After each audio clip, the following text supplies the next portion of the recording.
I'm getting creepy creeper in time, that kind of thing. What the fuck? All right, Cassandra. And this is the dark woods. We're going back now. In shadows and woods and bogs? In bogs?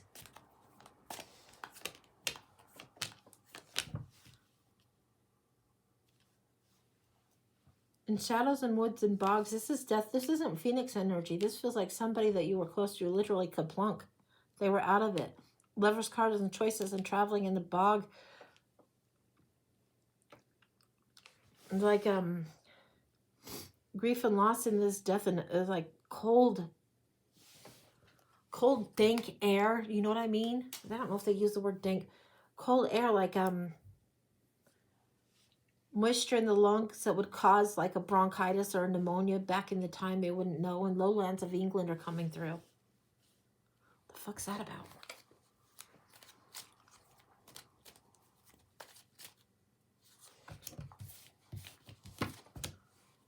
Heartache City. You didn't even see it coming. You were working doing the tra-la-la-la-la day to day. Heartache City.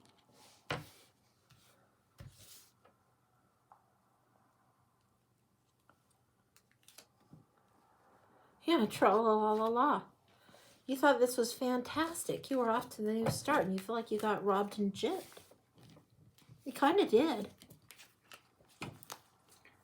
Heartache in my past life, also interesting. Yeah, like big time. Like this person was really into you. You were really into them, but this is the card of grieving, sorrow, death, right next to death.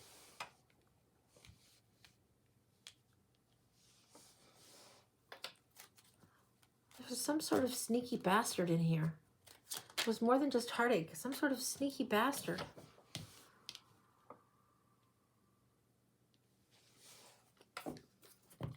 I'm getting a whining, pining juggler.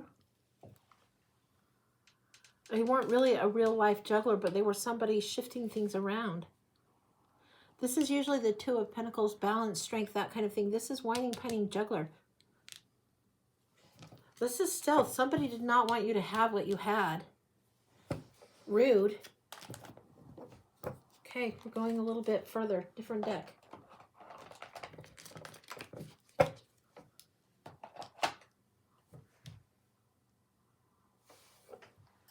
Go to the ghost deck.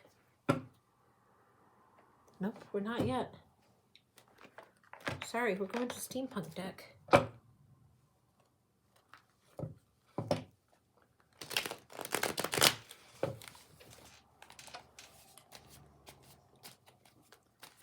It feels like we're going to 17, then 18, then 14. So what I'm getting is the 1700s. This will be a deck that shows more of 1800s, late 1800s energy, but it's supposed to be placed in the 14. This is definitely in the 17.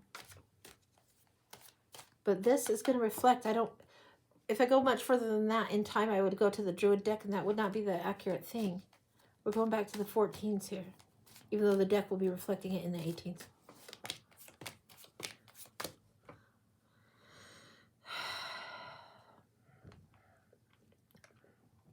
We've got a sourpuss and a spoiled sport who thinks they're very, very clever.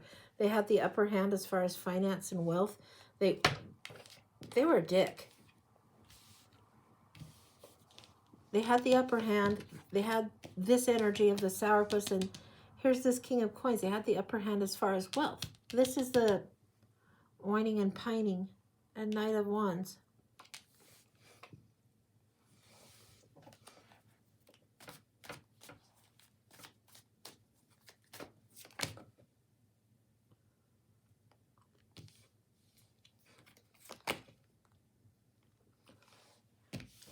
This deck is this same. This is what he thinks. He thinks this is an entitled fucker. This one thinks he's got the money to buy whatever he wants. This is you showing through. This is what he's wanting. Somehow this mythological blah, blah, blah. Meet him and breed him, whatever. You were delicious. He's let this one up. That kind of energy. Now, this is a different life. This is prior. This one shows up here. You show up here. This is 14s going into 17s. This one, dickhead, ornery asshole. It's like, probably, I don't know if he was a bigger asshole in this time or this time. He was an asshole. And here's you. And here's you. Smart, fiery, clever, strong.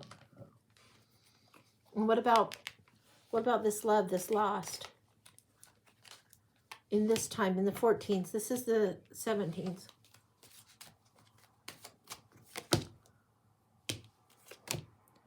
He just couldn't handle it. Like, this guy was victorious. This guy, people saw this. This guy's fucking jealous. This guy wasn't supposed to have the accolades, the respect of the people. This guy never got it. He was a dick.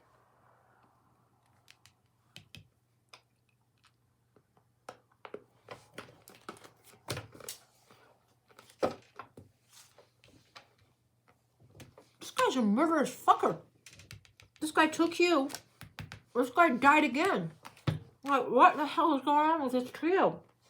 Trio of heartache.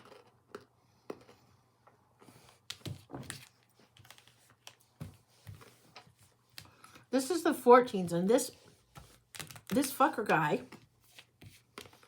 took you because he could, because he had the power in the station to be able to do it. And he...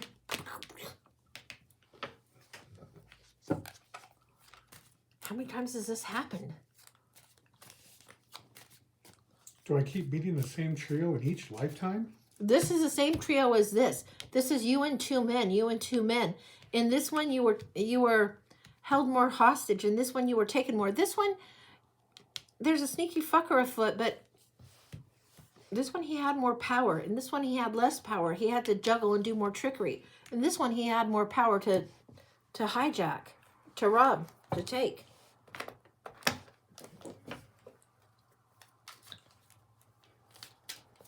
Okay, I want to see the character of this murderous fucker that's the dick. I want to see what his deal is.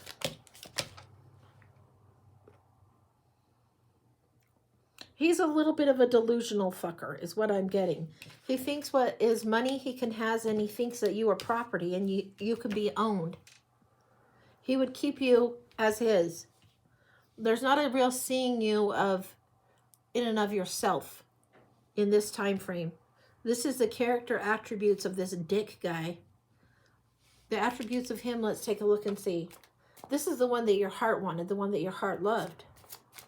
What are the attributes of him?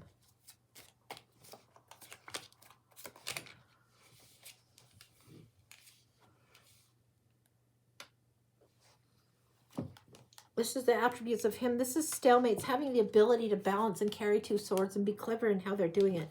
And having the temperament, the personality that would get the accolades wherever those went. That would get that. The balance that he would bring. So much jealousy in this one. This one probably drew people to him like honey, you know? People would come to him. He was more emotionally balanced, more character-wise balanced. This one just happened to have more power. And what about you? Whoa.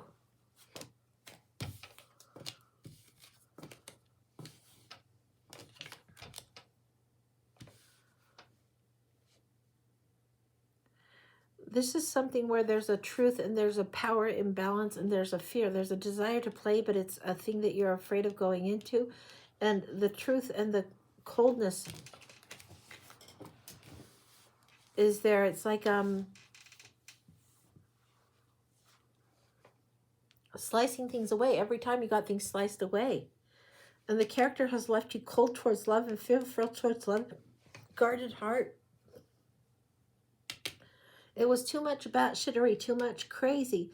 There were cycles and seasons, and you could feel it underneath it all, but you had to cut something away, or something got cut away. Now, I want to bring in current. Give me a minute on this.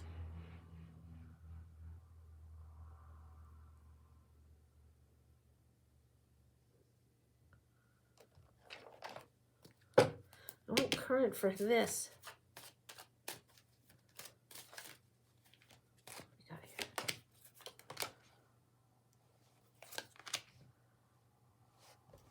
He'll come at pain, but the queen is there. He'll come at the point of pain. This person will risk it again for the Queen of Coins. You're valued as the queen to him. You're seen as the one who's grounded, the one who's treasured by him. He will always come back. Always, always, always at point of pain. Always and always. You may be star-crossed and star-crossed and star-crossed. This person isn't going to fucking get it.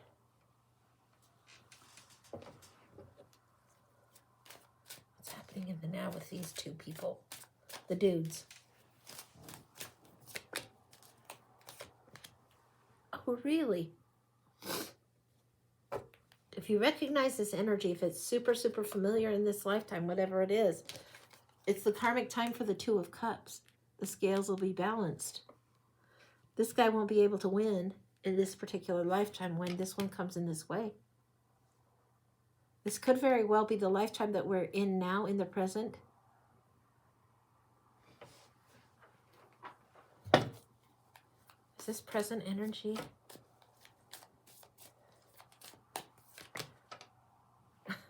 It is present energy. Here's the tra-la-la-la-la fool.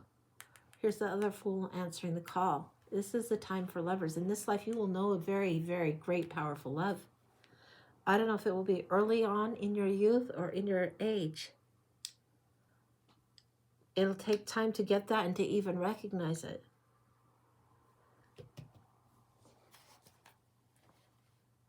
The attribute and the character where you can cut free and where you've had pain and had things taken, the justice is there in the now. Okay, we're just going to ask what's going on with him. Is he? It feels like he's defeated in the now. Is that accurate?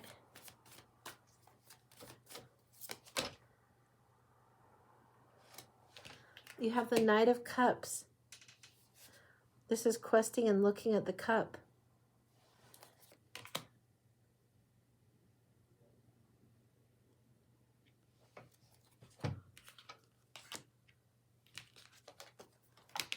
This one has the Two of Cups. This one has the Temperance. This one has the Two of Cups, the Two of Cups, the Fool. The two the same, the two the same. The Knight of Cups, he can only sit and pout empty-handed.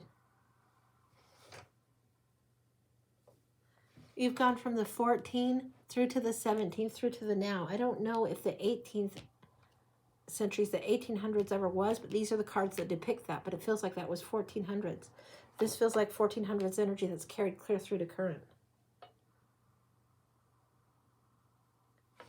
Anything else you need to know on this one? I'm in the middle of a divorce, so maybe accurate. The divorce could be this one. Like, he can see the cup, but he can't have it. It doesn't feel like the Two of Cups. Is this in the now?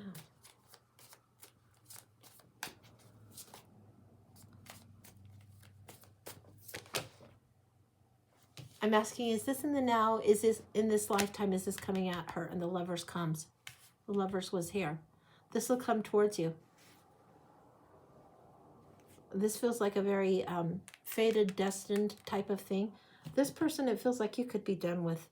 This person that you go towards, you'll go out like the Fool again. You'll reach out. You'll take the leap of faith again, even though it's scary as fuck. You'll take the leap of faith. Interesting. That's what I've got. Yeah. I go ahead and get that divorce and I feel fucking great about it. I probably shouldn't say that, but I would. I feel really good about this because it feels like the karmic thing is pretty much done. At least for this lifetime out. Whatever is this trio, this repeating trio. The lessons have been painful enough. They've been served up enough on a platter, on a platter, on a platter. LOL, I do feel good about it. Yeah, I feel fucking fantastic. After seeing this, I feel great about it. The justice is here, the legal stuff, the legal splits and separation. Yeah, this is good. And I wouldn't rush. Don't hurry the love. Don't rush into it. You know it's going to come your way. You know. Or maybe you don't, but I feel strongly. I feel like I know it's coming your way. Meeting, meeting, meeting. Lover for lover, fool for fool. Yeah. That's what I've got. Good luck. Wow. Yeah, this is awesome. That feels complete. Made me a little teary-eyed. Hey, love is a painful endeavor, but it doesn't mean it's not worth it, or the lessons from whoever was being the dick. There's lessons of value in there, whether we feel like we like them or not. Maybe we don't get them till the next time around, but there's also this lover energy that is persistent. Good God, that one's persistent. Persistent. For the justice, for the balance of the scales. Yeah.